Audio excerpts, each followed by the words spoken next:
खोरी खोरी धावत हैं गावत हैं छोरा छोरी, डारत है रंग लगावत माथ रोरी हैं, गोरी गोरी बाहन को पकड़ मरोर देत लेत छोर छोरिन की रंग की कटोरी है। तो बंधु तुम देख लियो ई महंगाई की होरी है होरी, बस होरी वारन की होरी है। नमस्कार, बंजारा बीट्स में आपका स्वागत है। मैं हूं ज्योति प्रकाश खरे। आज हम आपको मिला रहे हैं एक ऐसी शख्सियत से जो साहित्यकार के रूप में तो जाने ही जाते हैं, इसके अलावा उनका लोक गायन से भी, बुंदेली लोक गायन से भी जुड़ाव रहा है। चलिए मिलते हैं ब्रह्मादीन बंधु जी से। नमस्कार बंधु जी। नमस्ते साहब। बंधु जी, आपकी ये जो लेख की यात्रा है, कब आपका रुझान इस तरफ आया और कब से शुरू किया आपने लिखना पढ़ना और लोक गायन? ये लेखन तो मैं जब पढ़ता था स्कूल में तो 1975 में 1965 में मैंने एक कविता छोटी सी लिख करके, जो मैगजीन निकलती थी, कॉलेज मैगजीन। जी हाँ, मैगजीन निकलती थी। सेंट जूड्स स्कूल में हम पढ़ते थे यहाँ प्रेमनगर में जी। तो उसमें पहली रचना मैंने छपवाई थी जी। और उसके बाद फिर मौका मिला, जब नौकरी में पहुंच गए, सर्विस में पहुंच गए, तो वहाँ पर हमारे कहाँ सर्विस पे पहुंचे? सर्विस में मेरा सौभाग्य है कि मेरे पिताजी भी इसी झांसी रेलवे वर्कशॉप वैगन, पहले कैरेज एंड वैगन वर्कशॉप कहा जाता था। जी जी। अब वो कैरेज बनना बंद हो गई, सवारी डिब्बे बनना बंद हो गए, तो अब केवल वैगन रह गया है। तो वैगन वर्कशॉप कहा जाने लगा है, वैगन रिपेयरिंग वर्कशॉप। तो यहाँ पर मैं 2010 तक मैंने नौकरी की है। मैं ट्रेड अप्रेंटिस से भर्ती हुआ था, स्किल्ड से। 1972 में मैं स्किल्ड बन गया। 1974 की स्ट्राइक के बाद फिर हम गोष्ठियों में जुड़े 1975 में। तब से मेरा निरंतर लेखन शुरू हुआ है। इसके पहले जब कभी मैं छोटी मोटी बातें लिखता था तो दोस्त यारों में सुना देता था, और कीर्तन वगैरह जरूर लिखता था। जो उस समय कीर्तन का रुझान था, जवाबी कीर्तन हुआ करते थे फिल्मी पैरोडी पर। अच्छा। तो थोड़ा बहुत मैंने वो भी लिखा। गाया तो नहीं, मैं गा नहीं पाता था, मेरे गाने का ज़्यादा अभ्यास नहीं हुआ, लेकिन लोगों को लिख करके जरूर दिखाता था, देता रहता था। तो स्क्रिप्ट आपकी होती थी? हाँ जी हाँ। कोई पंक्तियां आपको अगर याद आती हो तो गुनगुनाइए थोड़ा सा हमारे दर्शकों के लिए। उस समय मैंने होली पर कुछ पंक्तियां लिखी थी, और मोहल्ले में हमारे यहाँ होली मिलन समारोह मनाया गया था, तो उसमें मैंने वो 4 पंक्तियां पढ़ी थी। आपको मैं आपके सामने प्रस्तुत कर रहा हूँ। इतनी याद हो गए हैं तो वो आपके सामने प्रस्तुत हैं कि खोरी खोरी धावत हैं गावत हैं छोरा छोरी, डारत है रंग लगावत माथ रोरी हैं, गोरी गोरी बाहन को पकड़ मरोर देत लेत छोर छोरिन की रंग की कटोरी है। तो बंधु तुम देख लियो ई महंगाई की होरी है होरी, बस होरी वारन की होरी है। बहुत शानदार। बंधु जी, जैसा कि आपका लेखन का रुझान रहा है, तो आपकी कुछ पुस्तकें वगैरह प्रकाशित हुई हैं क्या? जी हाँ जी हाँ। कौन सी पुस्तक प्रकाशित हुई? हालांकि मैंने कहानी लेखन बाद में शुरू किया। एक आपको याद हो शायद, तो रेलवे डैम टूट चुका था, एक बार टूटा था, काफी बारिश हुई थी, तो उसमें कुछ घटनाएं हुई थी। उन घटनाओं को लेकर के मैंने एक कहानी लिखी थी, टूटता बांध। अच्छा। पहली कहानी मेरी वो है जो रेल भारती में छपी थी। अच्छा, विभागीय पत्रिका थी रेलवे की। तो उसके बाद फिर मैंने कुछ कहानियां लिखी, और जो आकाशवाणी छतरपुर से मैं जुड़ा तो कहानियां निरंतर लिखता रहा। और वो कहानियों का जब हो गई काफी 8-10 कहानियां, मैंने संकलन मैंने उस कहानी का पहला संकलन मेरा सैया गाड़ीवान छपा। हमारे दर्शकों को दिखाइए उसका। ये पुस्तक हमारी सैया गाड़ीवान पहली पुस्तक आई है। और दूसरी पुस्तक कौन सी? और दूसरी पुस्तक फिर मैंने एक पद्य के रूप में मुक्तावली छपवाई है, क्योंकि मैं हाँ देखिए सर, ये होइसा के नाम से है। अच्छा। हाँ, होइसा का तात्पर्य ये है कि हम मजदूर संगठित होकर के किसी बोझ को उठाते हैं तो एक साथ ताकत लगना चाहिए, एक साथ बल लगना चाहिए, तभी वो चीज हम लोग आसानी से उठा सकते हैं। हाँ, उसमें सफल हो सकते हैं। तो वो होइसा शब्द इस्तेमाल किया जाता था म्यूजिक की तरह के। एक बार बोला जाता था होइसा तो एक साथ सभी लोग ताकत लगाते थे और उसमें आसानी से उठा लिया जाता था। तो वो शीर्षक मैंने वहां से लिया इसको, क्योंकि ये मजदूर मुक्तावली है, मजदूरों के ऊपर लिखी गई ये इसमें मुक्तक हैं। तो नहीं, मैंने देखा है कि रेलवे में पिटुलवाई स्टाफ जब बड़ा कोई काम करता है तो ये होइसा वाले ध्वनि उसमें सुनाई देती है। होइसा एक्चुअल में जहां भी मजदूर वर्ग संगठित रूप से काम करते हैं तो किसी भारी वजन को या भारी चीज को धक्का देने के लिए एक साथ बल लगे, इसलिए वो शब्द का प्रयोग होता है होइसा। अच्छा। हाँ, क्योंकि आप तो जानते ही हैं कि संगठन में शक्ति है। जी। और ये मजदूर वर्ग जो है संगठित होकर के ही रहता है, तभी वो अपने हर काम में सफल हो पाता है। अगर उनके अंदर आपस में दुर्भाव रहेगा और अलग अलग रह करके अलग अलग टूट फूट करके काम करेंगे तो वो किसी काम में सक्सेस नहीं हो सकते, सफल नहीं हो सकते हैं।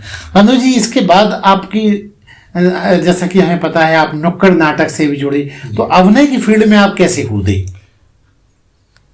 सर, अभिनय की फील्ड में ऐसा हुआ कि हमारे झांसी क्षेत्र में हमारे भाई आरिफ शहडोली जी हैं जी। मैं उन्हें उस्ताद के रूप में मानता हूं नाटक के लिए जी।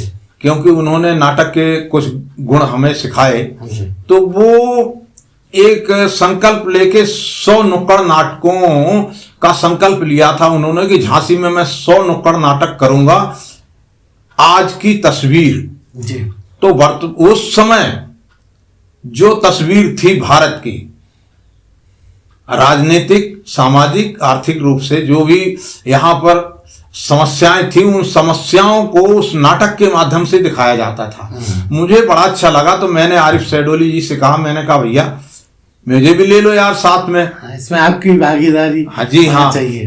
तो उस समय से मैं इनके साथ जुड़ा और छोटे छोटे रोल उन्होंने, जैसे पुलिस का रोल दे दिया या किसी और कुछ नहीं तो मुझे टेबल बना दी, बोले आप टेबल बन जाओ, तो झुक करके मैं टेबल बन गया। इस तरीके से मुझे पार्ट ये देते रहे। और आपने कितने नुक्कड़ नाटक अब तक किए होंगे लगभग? नुक्कड़ नाटक आज की तस्वीर में तो मुश्किल से मैंने 15-20-25 नाटक तो मैंने उसमें किए। फिर उसके बाद निरंतर मेरा नाटक चालू रहा। फिर हमने, आरिफ ने और एक सुरेश चंद्र आर्या जी थे, हम तीनों जनों ने इसको नौ दुर्गा जब आती थी तो 9 दुर्गा में भी इन नाटकों को लेकर के चेतावनी के रूप में लोगों के बीच में उतरता था। उसमें हमारे आदरणीय सत्येंद्र सिंह साहब ये भी जुड़े हुए थे, राजभाषा अधिकारी थे हमारे उस समय DRM ऑफिस में। वो भी साथ में लेकर के वो दल के लीडर के रूप में चला करते थे। तो उन्होंने हम लोगों को इसका मंचन वहां पर भी करवाया। और फिर उसके बाद हम लोगों उसमें थोड़ा सा लोभ लालच आया लोगों को। कुछ लोग इसमें बेरोजगार भी जुड़े हुए थे, तो उनके लिए थोड़ा सा कहीं से मानदेय मिल जाता था। तो उस उद्देश्य को लेकर के भी हम लोगों ने कुछ नाटक तोड़ मरोड़ करके दूसरे टाइप के भी किए। तो ये निरंतरता बनी रही। फिर उसके बाद हम लोगों को NGO की तरफ से कार्यक्रम मिलने लगे, उसमें भी हमने किया। किस NGO की तरफ से आपको मिलने लगे? मैंने पहले तो मैं ये अपने देवदत्त बुधोलिया जी के साथ में अमर उजाला का एक कार्यक्रम मिला था, बेटी बचाओ बेटी पढ़ाओ जी, उनके साथ। लेकिन ये मैं रिटायरमेंट, रेलवे से रिटायरमेंट होने के बाद ये सब मेरी गतिविधियां बढ़ी हैं ज्यादातर। इसके पहले मैं रेलवे के बाद आपने आराम नहीं, काम ज्यादा किया? हाँ जी हाँ। तो आमतौर पर लोग आराम की नहीं जी नहीं, मैं 2010 में जब से रिटायरमेंट हुआ तब से मैं नुक्कड़ नाटक में ज्यादा सक्रिय हो गया।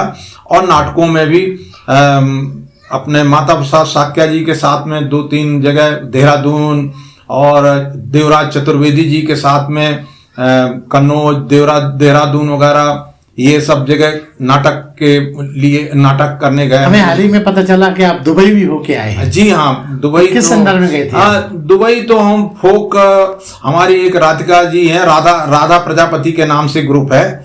वो राधा प्रजापति के ग्रुप में उन्होंने हमें अपने टीम में सेलेक्ट कर लिया था कि बोले अंकल जी आपको चलना है। तो हमने कहा ठीक है। तो मैं विशेष कलाकार तो उसमें नहीं हूँ, लेकिन फिर भी मैं संरक्षक तो हैं। हाँ, एक जोकर के रूप में मैं उसमें पार्टिसिपेट होने गया था। मैंने जोकर की भूमिका निभाई उसमें। मैंने नगड़िया भी बजाई क्योंकि वहां आर्टिस्ट कम थे, कम मांगे गए थे, लेकिन सभी आर्टिस्ट ऑलराउंडर थे, कुछ न कुछ अदल बदल ये गर्व की बात है कि बुंदेली कला को आपने वहां तक पहुंचाया। जी हाँ, ये तो हमारा सौभाग्य है। आप लोगों के आशीर्वाद से हम वहां पहुंच गए और अपना कार्यक्रम दे के आए हैं। बंधु जी, और इसके अलावा आपके क्या शौक हैं? विशेष शौक में, अच्छा, मैं क्राफ्ट में भी थोड़ा इंटरेस्ट लेता हूँ। थोड़ा आपने ये देखा होगा, ये यहाँ सिंगारदान टंगा था। ये सिंगारदान अपने हाथ से मैंने बनाया है जी। अभी मैंने कुछ अपने नाटक के जरूरत के सामान, जैसे कुल्हाड़ी है, हथौड़ी है, फावड़े हैं, ये लकड़ी के बना करके नाटक के लिए आर्टिफिशियल सारंगी है, अपने हाथ से बनाई है। वो सब अपने हाथ से बनाता रहता हूँ और उसमें इस नाटक में ले जा करके इस्तेमाल करता रहता हूँ। ड्रेस बनाई मैंने अपने जोकर की अपने हाथ से। वो ड्रेस में मुझे लगता है कि झांसी में तो शायद किसी के पास नहीं होगी ऐसी ड्रेस। बंधु जी, आपके और नए धमाके वाले प्रोजेक्ट्स और क्या है? क्या नया करना चाहते हैं? क्योंकि अभी तो आपकी अंगड़ाई देख रहा हूं मैं, अभी तो बहुत कुछ बाकी है। अब ऐसा है साहब कि जैसा समय आता है अब वैसा करना पड़ता है, लेकिन अब लोग बाग मुझे जो है करना तो मैं चाहता हूं, लेकिन टीम में वो रोल नहीं मिल पाता है जो। हाँ, यहाँ एक बात मैं आपसे और पूछूंगा कि कलाकारों में गुटबंदी बहुत देखने को मिलती है, क्या आप भी उसके शिकार हैं? शिकार तो बराबर हैं, लेकिन अब ये है कि अब लोग बाग मुझे छोड़ते नहीं हैं, लेते भी हैं लेकिन आगे करना नहीं चाहते हैं। वो जानते हैं कि ये इनको ज्यादा आगे कर देंगे तो फिर उनका अस्तित्व खतरे में आ जाएगा। हाँ, तो ऐसा तो है, लेकिन मैं संतुष्ट हूँ। मुझे, मेरे अंदर कोई इतना अधिक हुनर तो है नहीं है, लेकिन जितना भी है मैं प्रस्तुत करना चाहता हूँ, करता रहता हूँ। और लोग बाग उसको ये सराहते हैं, नहीं भी सराहते हैं तो ये आप ज्यादा नाक तोल में नहीं पड़ते हैं। हाँ, ज्यादा मैं अपने काम में विश्वास रखता हूँ, मैं अपना काम करता रहता हूँ बस।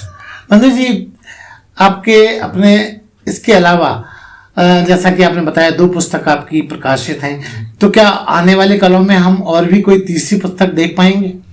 कोई तैयारी चल रही है? बेशक तैयारी चल रही है। मेरे 6 या 7 कहानियों का एक मतलब पांडुलिपियां तैयार रखी हैं, जो छतरपुर में मैं उसे पढ़ के आया हूं। मैं चाहता हूं कि वो भी एक पुस्तक के रूप में आपके सामने आए। कुछ कहानियां और 2-3 कहानियां और कच्ची पड़ी हैं, उसे शुद्ध करके उसको फाइनल करके फिर उसमें जोड़ करके फिर एक पुस्तक और नई बनाऊंगा, छपाऊंगा इसी समय। बंधु जी, हमारा बंजारा बीट्स एक शिक्षाप्रद चैनल है, इंफॉर्मेशन देने वाला चैनल है। आप हमारे दर्शकों को कोई अपने तरीके से एक कलात्मक तरीके से कोई संदेश दीजिए। मैं शायर का नाम तो नहीं जानता हूं, लेकिन उनकी पंक्तियां मुझे बहुत पसंद आई जी। उन्होंने कहा था, जो चल पड़े वो मंजिले मकसूद पा गए, हम एक दूसरों को गिराने में रह गए। तो हमारे यहाँ जो एक प्रथा चली है कि जो कलाकार बढ़ने लगता है उसकी टांग पकड़ के लोग केकड़ी की तरह लटक जाते हैं और उसको बढ़ने नहीं देते हैं।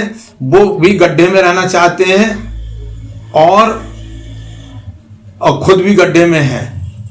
तो यहाँ तो उनके चक्कर में अगर पड़ गए आदमी तो कोई भी तरक्की नहीं कर सकता। लेकिन चलना नहीं छोड़िए, जो चलेगा वही मंजिल को पाएगा। जो चलेगा नहीं, खड़े खड़े सोचता रहेगा कि मैं नदी के उस पार पहुंच जाऊंगा, तो कभी पहुंच नहीं सकता है। उसे स्वयं को चलना ही पड़ेगा।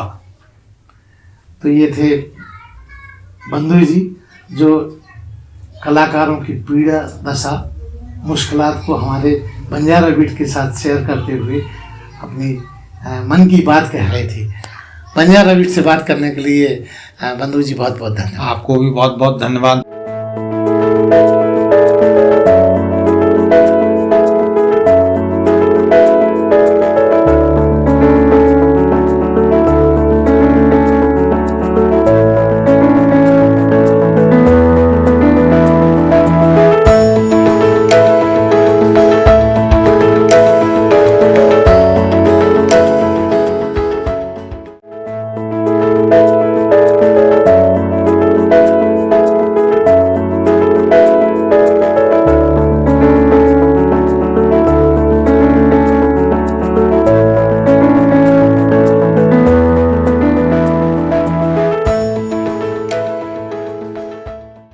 इस चैनल को लाइक और सब्सक्राइब करना ना भूलें। देखते रहिए बंजारा बीट्स।